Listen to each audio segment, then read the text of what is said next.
तो हमारे साथ हैं ऋषभ खरे, जिनका जीडीएस में सिलेक्शन हो चुका है। तो आप हमारे यूट्यूब चैनल में जानकारी लेने आते हैं कि जीडीएस में कैसे किसी का सिलेक्शन होता है, कैसे फॉर्म भरते हैं, या इसी प्रकार की क्वेरीज आप हमारे वीडियो के माध्यम से उसको समझना चाहते हैं, उसका सोल्यूशन चाहते हैं। तो आज हमारे साथ है ऋषभ खरे, जिनके अनुभव से हम पूरा ये जानेंगे कि जीडीएस में सिलेक्शन से लेकर शुरुआत के फॉर्म भरने से लेकर के सिलेक्शन तक में उन्होंने क्या क्या चीजें किया, उनके सामने क्या क्या प्रॉब्लम्स आई और कैसे उन्होंने उस प्रॉब्लम्स को दूर किया, और किस प्रकार से आज वो सिलेक्टेड हैं और जॉब जहां वो जा रहे हैं किस प्रकार का कार्य वहां पर होता है।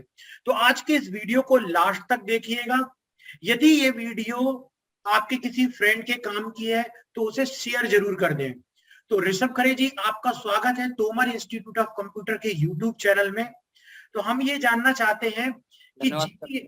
जी कि जब आपने जीडीएस का फॉर्म भरने के लिए सोचा तो आपने उसकी जानकारी लेने के बाद उस फॉर्म को कहां से भरा? क्या आपने सिंपल उस फॉर्म को वेबसाइट को मोबाइल में ओपन करके ही भर लिया? क्या ऐसा करना बहुत आसान है, या आपने कहीं किसी साइबर कैफे में जाकर के फॉर्म भरा? सबसे पहले फॉर्म भरने के बारे में बतला दीजिए, और जानकारी आपको कहां से लगी? आज यूट्यूब के माध्यम से ही आपको पता चला कि आपके क्षेत्र में जीडीएस के लिए फॉर्म भरे जा रहे हैं, या कहां से आपको जानकारी लगी? सर मैं सबसे पहले तोमर इंस्टीट्यूट का बहुत बहुत धन्यवाद करता हूं कि उन्होंने मुझे इस काबिल समझा कि थैंक मैं कुछ अपना अनुभव से साझा कर पाऊं। सर सबसे पहले मैंने एक बहुत ही विश्वसनीय वेबसाइट है सरकारी रिजल्ट .com, उस पे इसका मतलब जॉब का वैकेंसीज का आया था। तो मैंने वहां से देखा और मैं फिर साइबर कैफे गया और उसमें पता चला कि 10th की मार्कशीट और कंप्यूटर सर्टिफिकेट वगैरह इस पे लगना है। तो सर मैंने वहां पर जाके सिंपली फॉर्म फिल कर दिया और उसमें कोई इशू नहीं रहता। आपके पास अगर कंप्यूटर सर्टिफिकेट नहीं भी है तो आप बाद में भी 3 महीने का बेसिक कोर्स करके 2 महीने का आप लगा सकते हैं। तो मेरे पास उस टाइम पे कंप्यूटर नहीं था, तो मैंने अपना 10th का मार्कशीट और निवास आधार कार्ड वगैरह ये सब लेके गया और सिंपली फॉर्म फिल कर दिया। उसमें कोई इशू नहीं रहता, कोई भी साइबर कैफे से आसानी से भर जाएगा। ओके, बहुत बढ़िया। तो थोड़ा सा यही है कि अगर हम मोबाइल से भरते हैं तो थोड़ा सा प्रॉब्लम आ सकती है, क्योंकि साइबर कैफे में उनको पूरा नॉलेज है और वो फटाफट हमारा फॉर्म करेक्टली भर देंगे। अच्छा, जी जी फॉर्म भरने का कोई चार्ज जी लेते हैं सर। अलग से? फॉर्म सर भरने फॉर्म भरने का जी 50 रुपए करीब एक्स्ट्रा लेते हैं वो लोग, और का 100 रुपए जो पोर्टल फीस है वही। वो टोटल 150 रुपीज एक फॉर्म भरने का चार्ज लगता है। जी कोई जी जी। ऐसा डॉक्यूमेंट जो आप भूल गए हो फिर दोबारा लेके गए हो, या केवल 10th की मार्कशीट लगती है और फोटो लगता है आपका? और क्या क्या डॉक्यूमेंट फॉर्म भरने में लगता है? सर फॉर्म भरने में मतलब 10th का मार्कशीट तो मैंडेटरी है, वो लगता ही लगता है। और उसके साथ में अगर आपने कंप्यूटर कर रखा है तो लगा दीजिए तो अच्छा है। बिल्कुल, बाकी फॉर्म ऐसे भरते कोई समय और स्पेशल कंप्यूटर का। डॉक्यूमेंट की जरूरत। तो 10th की मार्कशीट हो गई, फॉर्म हो गया आपका, ये सर्टिफिकेट हो गया, और आपकी फोटो हो गई, केवल ये डॉक्यूमेंट लगते हैं। और किसी प्रकार का और कोई आधार कार्ड या और जी कुछ बाकी डॉक्यूमेंट? सर, और अगर आपके पास जैसे आप ओबीसी या एससी एसटी से बिलोंग कर सर्टिफिकेट हो और ईडब्ल्यूएस कैटेगरी के हैं तो ईडब्ल्यूएस सर्टिफिकेट होना चाहिए, तो वो भी लगा सकते बिल्कुल बिल्कुल। तो ये तो फॉर्म भरने की प्रक्रिया है जो कि बहुत आसान थी, आपके कहने के अनुसार कि कहीं भी साइबर कैफे से हम बड़ी आसानी से फॉर्म भर सकते हैं। अब फॉर्म भरने के बाद हैं। आपको जो रिजल्ट आता है, जो मेरिट लिस्ट आती है, उसको आप खुद जाकर के देखते थे कि आपको कहीं से पता चल गया कि हाँ रिजल्ट आ गया है और मेरा नाम आ चुका है? आप उसके इंतजार में थे, या कितना समय लगा मेरिट लिस्ट आने में? सर मेरिट लिस्ट वैसे तो 2 से 3 मंथ में आ जाती है, पर जब मैंने फॉर्म फिल किया तो उसके करीब 4 से 5 महीने के अंदर मेरिट लिस्ट आ गई थी। जैसे मैंने फॉर्म भरा था जून में और ओके। उसके बाद नवंबर में लिस्ट आ गई। तो मैंने लिस्ट अपने फोन से ही देखी थी ओपन करके, और अपना नेम डाला, और या फिर आप अपना एप्लीकेशन आईडी भी डाल सकते हैं। तो उससे आपको पता चल जाएगा कि आपका सिलेक्शन हुआ है या नहीं हुआ है, या किस जगह पर हुआ है, उसमें सारी चीज पता चल जाती है। अच्छा अच्छा। तो आपने जा करके खुद 3 4 5 महीने बाद चेक किया था। क्या आपको कोई कोई कोई ऐसा मैं करता लेटर? रहता था। हाँ, आपको कोई मैं एसएमएस सर आया चेक था करता कि रहता था, मेल मतलब आया था? मैं ये पूछ रहा हूँ कि क्या हमको एसएमएस। कहीं। हाँ। सर एसएमएस क्या है, कई केसेस में एसएमएस आता है, कई लोगों के पास एसएमएस नहीं आता है, तो उसमें आपको पैनिक करने की कोई मतलब हाँ, जरूरत नहीं रहती है। आप अपना सिंपली लिस्ट के नाम चेक कर सकते हैं। अगर आपका लिस्ट में नेम है तो जरूर आपका इंटीमेशन लेटर आ जाएगा। बिल्कुल। मतलब अब यदि आपने फॉर्म भरा है तो 2 3 महीने के बाद आपको रिजल्ट जैसे ही अनाउंस होते हैं, तो आजकल तो इंटरनेट में वीडियोस भी बन जाती हैं और कुछ ईमेल भी आने लगते हैं, तो फिर आपको चेक करना पड़ेगा वेबसाइट में जाकर के कि रिजल्ट अनाउंस हुआ है तो मेरा नाम है कि नहीं। कई बार एसएमएस नहीं जी आता है। जी तो जी। ये रिजल्ट तक की कहानी थी कि रिजल्ट के लिए हमको खुद जाकर के देखना होगा। अब रिजल्ट आने के बाद फिर इंटीमेशन लेटर कब आता है कि हाँ आप सिलेक्ट हो गए हो, अब आपको डॉक्यूमेंट वेरिफिकेशन के लिए बुलाया जाएगा? जैसे ही अब आपने नाम देख लिया तो उसके बाद हमको फिर कितना इंतजार करना है? सर वैसे लिस्ट लिस्ट में अगर आपका नाम है तो 1 महीने के अंदर ही आपका इंटीमेशन लेटर आ जाता है। अगर हो सकता है थोड़ा बहुत लेट भी होगा तो 45 डेज मैक्सिमम, मतलब 45 डेज के अंदर तो आ ही जाएगा। लेटर आ ही जाएगा। अगर लेटर बाई पोस्ट पहुंचना ही है वो तो, है ना, उसमें ऐसा नहीं है कि लेटर जी नहीं जी पहुंचा बिल्कुल। जैसे एसएमएस है, तो लेटर तो आएगा ही। और पोस्ट ऑफिस की ही जॉब है तो वहां से लेटर आना तो निश्चित है। तो लेटर आने के बाद बिल्कुल जो इंटीमेशन लेटर होता है, उस इंटीमेशन लेटर में ये लिखा होता है कि आप किस डेट को आपको पहुंचना है डॉक्यूमेंट को वेरीफाई करवाने के लिए। उसमें और क्या डिटेल होती है जी ये बिल्कुल। मतलब, उसमें और क्या क्या डिटेल होती है?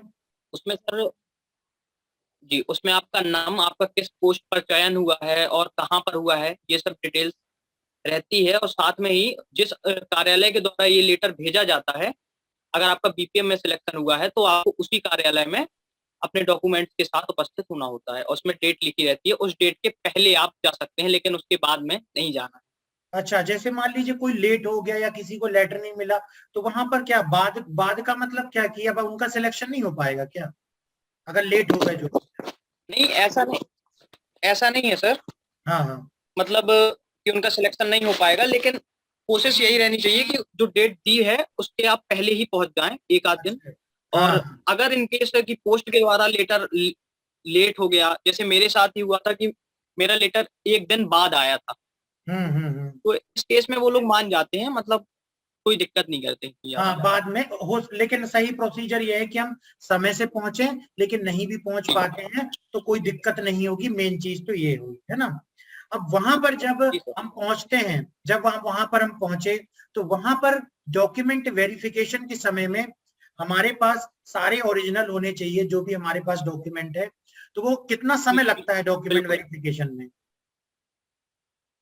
कितना समय लगता है? डॉक्यूमेंट वेरिफिकेशन में एक्चुअली समय तो लग जाए, क्योंकि काफी कैंडिडेट होते हैं तो आपको भी वेट करना पड़ सकता है। लेकिन हाँ, आपके पास डॉक्यूमेंट्स ओरिजिनल लेके जाना है, कोई भी मतलब फोटोकॉपी या जेरोक्स नहीं चलता है। और जिसने 60 डेज का सर्टिफिकेट अप्लाई करते समय जॉब को फॉर्म नहीं भरा है, तो उसको उस समय अब डॉक्यूमेंट वेरिफिकेशन के समय ले जाना होगा उसको ओरिजिनल कॉपी। जी जी बिल्कुल। उस समय सर मैंडेटरी है, उस समय आप ये नहीं बोल सकते हैं कि मेरे पास सर्टिफिकेट नहीं है, तो आपका सिलेक्शन नहीं हो पाएगा फिर। अच्छा, सर्टिफिकेट बहुत जरूरी है। तो आपने 60 डेज का जी जी सर। सर्टिफिकेट कैसे लिया था, थोड़ा सा प्रोसीजर बतला दीजिए। सर जब मैंने फॉर्म फिल किया तो उस टाइम पे मेरे पास कंप्यूटर सर्टिफिकेट नहीं था, तो मैंने उसमें, लेकिन ये लिखा रहता है कि मैंडेटरी नहीं है, बाद में भी आप इसको लगा सकते हैं इन मतलब डॉक्यूमेंट वेरिफिकेशन के टाइम पर। तो सर मैं उस टाइम पे थोड़ा परेशान हुआ कि ये लॉकडाउन का समय चल रहा था कि सर्टिफिकेट कहाँ से प्राप्त करें और वो वैलिड हो। तो मैं ऐसे यूट्यूब पर चेक कर रहा था तो मुझे तोमर इंस्टीट्यूट के बारे में पता चला जी कि जी। ये ऑनलाइन सर्टिफिकेट कोर्स करवाती है ये संस्था, और यहाँ का मतलब जो सर्टिफिकेट है वो 100% वैलिड है। काफी बच्चों के रिव्यूज देखे, उसके बाद मैंने एक माई कंप्यूटर कोर्स ऐप पता चला मुझे, उससे मैंने इंस्टॉल किया और कोर्स परचेज किया। और उसमें मेरे को वीडियो लेक्चर्स दिए गए और सिंपली मुझे सर्टिफिकेट मिल गया, और वही सर्टिफिकेट मैंने लगाया था और इशू नहीं हुआ सर। बहुत बढ़िया, थैंक यू। आपने हमारे यहाँ से सर्टिफिकेट लेकर के उसका इस्तेमाल किया। इसके बाद है कि डॉक्यूमेंट जैसे सर्टिफिकेट हो गया, इसके अलावा कुछ और वहां पर मेडिकल सर्टिफिकेट या और किसी प्रकार के सर्टिफिकेट की जरूरत होती है क्या? जी सर, बिल्कुल बोर्ड के द्वारा बनाया गया आपका मेडिकल सर्टिफिकेट लगता है। मेडिकल बोर्ड बैठता है हर डिस्ट्रिक्ट में, तो वहां से आपको लेना होता है। अच्छा अच्छा। Fitness certificate. इसके बाद अच्छा, फिटनेस सर्टिफिकेट जैसे सभी गवर्नमेंट जॉब में होता है। इसके अलावा जब हमारा इंटरव्यू हो जाता है तो उसके बाद फिर वो ज्वाइनिंग के लिए कब से बोलते हैं? जैसे डॉक्यूमेंट वेरिफिकेशन हो गया, इंटरव्यू हो गया, अब ज्वाइनिंग के लिए कब से बुलाया जाता है? सर, डॉक्यूमेंट वेरिफिकेशन के बाद क्या होता है, ट्रेनिंग लेटर आता है। Training letter, okay. फिर आपकी ट्रेनिंग, हाँ ट्रेनिंग होती है इतने ही 7 दिन की करीब। एसओ में ट्रेनिंग होती है, सब ऑफिस में। उस हम्म। बाद फिर सर ज्वाइन लेटर आता है। ओके, ट्रेनिंग के बाद फिर आपका वहां पर ड्यूटी होती है। और जो वहां पर वर्क होता है वो किस प्रकार का वर्क होता है? क्या आप टोटल कंप्यूटर में काम करना पड़ता है या नॉर्मल लेटर्स वगैरह देखने और उनको पोस्टर करने इससे रिलेटेड होता है? सर अभी फिलहाल क्या है, ब्रांच ऑफिस में कंप्यूटर की सुविधा तो प्रदान नहीं की गई है, हम्म। तो वहां पे डिवाइस मिलती है, RICT डिवाइस उसको बोलते हैं। मैक्सिमम काम उसमें ही होता है। बाकी अब मोबाइल प्रोवाइड किए जाने लगे हैं, तो डाक का वितरण जैसे मोबाइल से हो जाता है। और आप APS एक सुविधा, AEPS की सुविधा कर दी गई है, किसी भी बैंक के पैसे मतलब विड्रॉल कर सकते हैं। और IPPB की सुविधा भी मोबाइल के द्वारा दी जाती है, इंडिया पोस्ट पेमेंट्स बैंक जिसे हम बोलते हैं। ओके। बाकी सर और काम समझ में आ जाता है, जब फील्ड में काम करो तो ज्यादा अच्छा हाँ एक्सपीरियंस हाँ। रहता है। जब ट्रेनिंग आप में भी काफी हद तक सिखाया जाता है। ट्रेनिंग में काफी कुछ सिखा देते हैं और उसके बाद जब हम वर्क करने लगते हैं तो बहुत जल्दी, मेरे ख्याल से 1 महीने में काफी कुछ काम आ जाता है, ट्रेंड हो जाते हैं। तो देखा आपने जी जी बिल्कुल हमारे, सर। जी, तो हमारे YouTube चैनल में जो हमारे व्यूवर्स हैं और जो आज हमारा ये इंटरव्यू देख रहे हैं ऋषभ खरे जी के साथ, उनको काफी कुछ सीखने के लिए मिला होगा। क्योंकि जिनको अनुभव हो चुका है, जो सिलेक्ट हो चुके हैं, यदि उनकी आप पूरी जर्नी देख लोगे तो आपको काफी कुछ चीजें क्लियर हो जाएंगी। अब ये नॉलेज, केवल वीडियो देखने का जो नॉलेज है, आपके लिए काम करना आसान हो जाएगा। तो थैंक यू ऋषभ जी, आपने अपनी जानकारी शेयर, आपने अपना अनुभव शेयर किया, जिससे ये वीडियो देख करके और भी लोगों को काफी नॉलेज मिलेगा। Okay, thank you very much ji Rishabh. Sir, मैं एक बार फिर से तोमर इंस्टीट्यूट का बहुत ज्यादा धन्यवाद करना चाहता हूँ कि ऐसे लॉकडाउन के समय में इस संस्था ने ही मुझे कंप्यूटर सर्टिफिकेट दिलाया था। नहीं तो मैं उस टाइम पे बहुत ही ज्यादा परेशान चल रहा था कि लॉकडाउन है, कैसे कंप्यूटर सर्टिफिकेट मिलेगा। तो गाइस, बिल्कुल आपको परेशान होने की जरूरत ही नहीं है। आप 100% ट्रस्ट कर सकते हैं तोमर इंस्टीट्यूट पे, और यहाँ का सर्टिफिकेट बिल्कुल 100% वैलिड है, नो डाउट। और मैं तोमर सर का एक बार फिर से बहुत बहुत धन्यवाद करना चाहता हूँ। Thank you Rishabh ji.